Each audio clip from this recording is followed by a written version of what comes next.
The crystal wine glass tipped in slow motion, and Marcus felt the cold liquid drench his shoulders before he even registered what was happening. The laughter came next, sharp and cruel, echoing through the marble-floored charity gala as Richard Caldwell III watched his 19-year-old son Trevor smirk with satisfaction, his wife Helen covering her mouth not in shock but in restrained giggles, while Marcus Senton, CEO of Horizon Futures and the evening's keynote speaker, stood perfectly still, red wine dripping from his tailored suit onto the white tablecloth. "Oh dear, you should really watch where you're standing," Trevor said loudly, his voice carrying across nearby tables. "Important people are trying to move through here," and his parents, draped in designer clothes and inherited arrogance, did nothing to correct him, instead turning back to their champagne as if a man hadn't just been publicly humiliated at an event meant to raise funds for underprivileged youth. Marcus took a slow breath, his dark eyes calm despite the heat rising in the room, despite the phones now subtly angled to capture his reaction, despite the whispers spreading like wildfire through the crowd. He had been here before, not in this exact moment, but in 1,000 moments like it, moments that had shaped him, hardened him, taught him that dignity was a choice you made when the world gave you every reason to abandon it. He reached for a napkin, dabbed his jacket with quiet precision, and met Trevor's eyes with something the young man had probably never encountered. Not anger, not submission, but a deep, unshakable peace. "It's all right," Marcus said softly, his voice like gravel and honey. "Accidents happen, and though it clearly wasn't an accident, though the whole room knew it." He offered the Caldwell family a slight nod and turned to walk toward the exit, leaving a trail of stunned silence behind him. Helen Caldwell watched him go, her smile fading slightly as something uncomfortable twisted in her chest. She hadn't expected grace, hadn't expected him to simply leave without a sign, but she pushed the feeling away and clinked glasses with her husband, who was already joking about teaching people their place. It wasn't until the next morning, when Richard opened his Wall Street Journal over breakfast in their sprawling estate, that the world as the Caldwells knew it began to crack. "Helen," he said, his voice strangled, the newspaper trembling in his hands.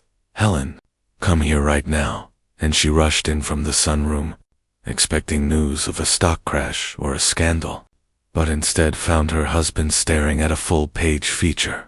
Marcus Senton, the man who built 650 community centers and a $480 million empire from nothing.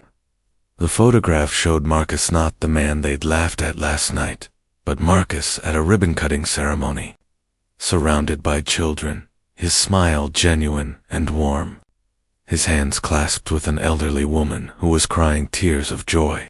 The article detailed everything: his childhood in foster care, bouncing between 12 homes before aging out of the system at 18 with nothing but a backpack and a library card, his years working 3 jobs while putting himself through community college, the small loan he'd taken to open his first community center in a forgotten neighborhood where kids had nowhere safe to go, the way that one center became 10, then 50, then hundreds, each one offering free tutoring, meals, job training, and hope to communities that had been written off by people exactly like the Caldwells.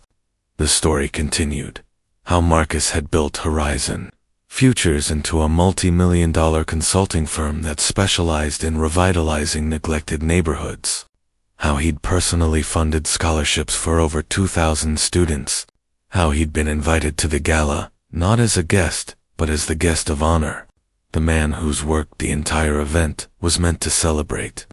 Richard felt his stomach drop as he read the final paragraph, the one describing how Marcus had lost his own son to street violence 15 years ago, a son who'd had nowhere to go after school, no safe space, no programs, and how that loss had become Marcus's life mission, to ensure no other child fell through the cracks the way his boy had.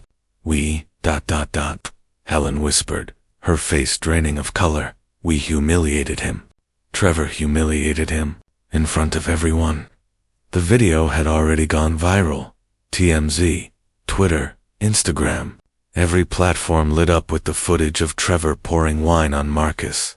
The Caldwell parents laughing, and Marcus's quiet, dignified exit. But now, with context, the internet was ablaze with fury. Richard's phone began ringing. Business partners, board members, friends distancing themselves. And then the call that made his hands shake. His company's largest client, canceling a $40 million contract, citing incompatible values. Trevor wandered into the kitchen, still in his silk pajamas, scrolling through his own phone with increasing panic as his social media filled with tags, threats to his college enrollment, screenshots being sent to Stanford's admissions office, his face becoming a meme for entitled privilege and casual racism. "Dad," he said, his voice cracking with something that might have been fear, or might have been the first seed of actual awareness. "Dad, I didn't know. I thought he was just some... I didn't know who he was." Richard slammed the newspaper down, his own anger and shame boiling over.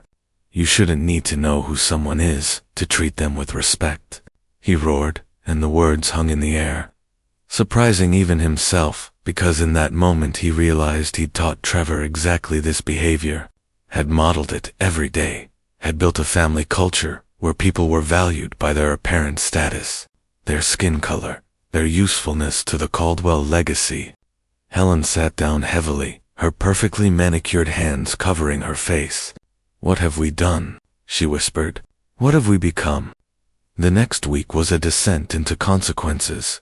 Richard lost 3 more clients. Their country club membership was suspended pending review. Helen's charity board quietly asked her to step down.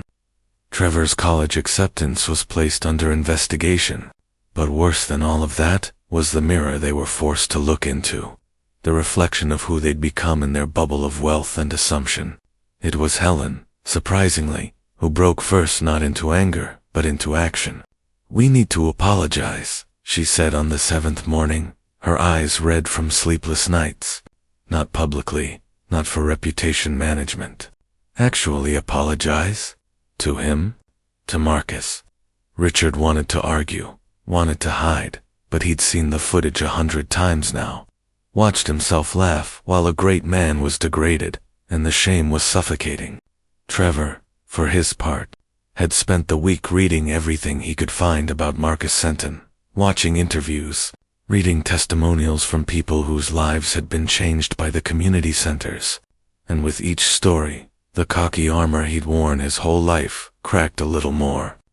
They found Marcus's office address, not the gleaming corporate headquarters downtown, but a small, humble workspace above one of his community centers in a neighborhood the Caldwells had never had reason to visit. And on a gray Saturday morning, the 3 of them stood outside the building, feeling more uncertain and small than they ever had in their mansion. The community center buzzed with life, kids playing basketball in the gym, the smell of cooking wafting from a kitchen where volunteers prepared meals, teenagers clustered around computers in a bright learning lab, murals of hope and possibility covering every wall. Marcus's assistant, a sharp-eyed woman named Carol who had every reason to turn them away, instead studied them for a long moment and said, "Wait here." 20 minutes passed, then 30, and Trevor noticed a photo wall, hundreds of faces. Kids who'd graduated college, started businesses, become teachers and nurses and engineers. All because of this place, because of Marcus. When Carol finally returned, she led them upstairs to a simple office, where Marcus sat behind a desk covered not with corporate reports but with thank you letters, children's drawings, and photos. He didn't stand when they entered. He didn't smile. He simply waited.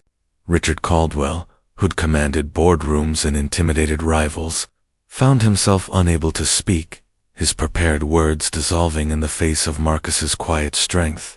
It was Trevor who stepped forward first, his young face tight with emotion. "Mr. Anton," he began, his voice shaking. There's no excuse for what I did. I was cruel. I was wrong. I judged you based on..."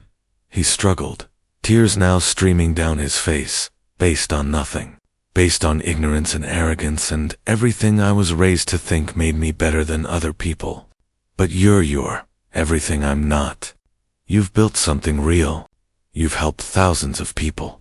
And I humiliated you because of the color of your skin and my own stupidity. I'm so sorry. Helen moved beside her son, her own composure crumbling. I laughed, she said, the words like broken glass. I stood there and laughed while my son degraded you. And I have spent every moment since trying to understand how I became someone who could do that. I was raised better. I chose worse. And I'm ashamed. Richard finally found his voice, rough and heavy. I've spent my whole life building wealth, he said, but you've built legacy. You've built meaning, and I taught my son to pour wine on that, to mock it, because in our world, we'd lost sight of what actually matters. I can't undo what happened, but I want you to know that it's changed us. It should have never taken this for us to see, but we see now. Marcus was quiet for a long time, his fingers steepled, his eyes moving from face to face. When he finally spoke, his voice was tired but not unkind. Do you know what hurt most that night? He asked. It wasn't the wine. It wasn't even the humiliation. It was that I looked at your son and saw all the young men I've tried to reach. The ones who grow up with every advantage but no empathy, every opportunity but no purpose. And I wondered, as I always do, if there was a way to break through. Because hate isn't born, it's taught. And if it's taught, it can be untaught. He stood then, moving to the window that overlooked the basketball court below. I built 650 centers, he continued, because my son died alone in an alley, with nowhere to go, and no one who'd invested in his future. Every child who walks through those doors is my son. Every scholarship is my second chance. Not for him he's gone, but for a world that's better than the one that took him from me. He turned back to the Caldwells. Your apology, I accept it, not because it erases anything, but because I believe people can change. I have to believe that, or everything I've built is pointless. But words are easy. Change is hard. So I have a question for you. What now? Who will you be tomorrow? And the day after, when the cameras are gone and the internet has moved on to the next outrage? Will you be different? Really different? Trevor looked at his parents, then back at Marcus, and in that moment, something shifted, not a complete transformation, because real change doesn't happen in an instant, but a beginning. Teach me, Trevor said quietly. I don't want to go back to Stanford in the fall as the same person. I want to work here. Volunteer, learn, not for my reputation, not to fix my image, but because I need to understand what I've never had to understand, what it means to struggle, what it means to serve, what real value looks like. Marcus studied him, skeptical but listening. Helen stepped forward. My charity work has all been galas and photo opportunities, she admitted. I want to actually do something. Here, if you'll have me. In the kitchens, with the kids, wherever I can actually be useful. Richard was the last to speak, and his offer was different. I can't volunteer the same way, he said honestly. My business is in crisis, and I need to save it not for my ego, but because people depend on those jobs. But I want to pledge something concrete. $1 million to your centers, and a commitment to hire from your job training programs. And more than that, I want to bring other business leaders here. I want them to see what you've built. I want to change how my whole circle thinks about investment and community. Marcus returned to his desk, sat down, and for the first time, the hint of something that might have been hope crossed his face. All right, he said finally, but not for you. For the kids who need to see that even people who've done wrong can choose right. For the communities that need resources, for the hope that privilege can be a tool for good instead of a wall against it. And so it began not with fanfare, but with Trevor showing up the next Monday in jeans and a t-shirt, nervous and uncertain, to help coach youth basketball, to kids who saw right through his fakeness at first, but slowly. grudgingly, let him in as he kept showing up, kept listening, kept trying. Helen worked in the community kitchen, preparing meals alongside women who'd survived things she'd never imagined, hearing stories that shattered her bubble and rebuilt her heart piece by piece. Richard kept his word. The $1 million donation came through, and he began hosting intimate dinners where he brought wealthy peers to meet Marcus, to tour the centers, to invest not in tax breaks but in actual change. The media caught wind of it eventually. Viral video Family Seeks Redemption, and the coverage was mixed. Cynical in some corners, hopeful in others, but Marcus steered them all away from cameras and toward work, insisting that redemption wasn't a PR campaign but a lifetime of different choices. 6 months later, on a cool autumn evening, Marcus stood at the opening of Community Center, number 651, funded partially by the Caldwell donation, and built in a neighborhood that had been neglected for decades. Trevor was there, thinner and quieter than he'd been, speaking briefly about his journey from the worst moment of my life to the education I actually needed. His voice humble and his words unrehearsed. Helen had brought her former charity circle, half of whom had come out of curiosity but left in tears, writing checks and signing up to volunteer. Richard stood to the side, not seeking spotlight, but watching his son with something he hadn't felt in years: pride. Real pride, not in achievements or status but in character, slowly being built. As the ribbon was cut and children poured into the new center, Marcus found himself standing beside Richard. "You know," Marcus said quietly, "I hated you that night. All of you. I went home and I was so tired. Tired of proving myself. Tired of being the bigger person. Tired of fighting battles that my white colleagues never have to fight." Richard nodded, not defensive, just listening. "But then I thought about my son," Marcus continued, "and how anger, justified as it was, wouldn't honor his memory. Building something would, teaching would, and maybe, just maybe, reaching one spoiled kid before he became an irredeemable adult. I don't know if Trevor's changed forever. I don't know if you have, but I know you're trying, and that's more than most people do." Richard's voice was thick when he replied, "You gave us something we didn't deserve. A chance. I won't waste it." Inside the new center, Trevor was teaching a young boy to shoot a basketball. His movements patient, his corrections gentle, and when the kid made his first basket, Trevor's whoop of celebration was genuine and joyful. The sound of someone discovering that happiness isn't found in looking down on others, but in lifting them up. Marcus smiled, just slightly, and thought about the number 651, not just a center, but a testament to the idea that even from the worst moments, from pain and humiliation and anger, something good could grow if people chose it, watered it, built it, brick by brick, apology by apology, changed heart by changed heart.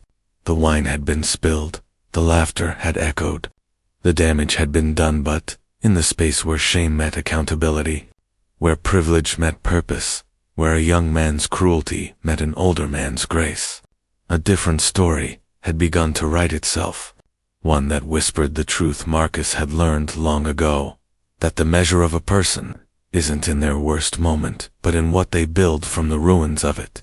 And that 650 centers, or 651, or someday 1,000, would never erase every injustice, but they'd light candles in the darkness, and candles, when tended by enough changed hands, could illuminate the world.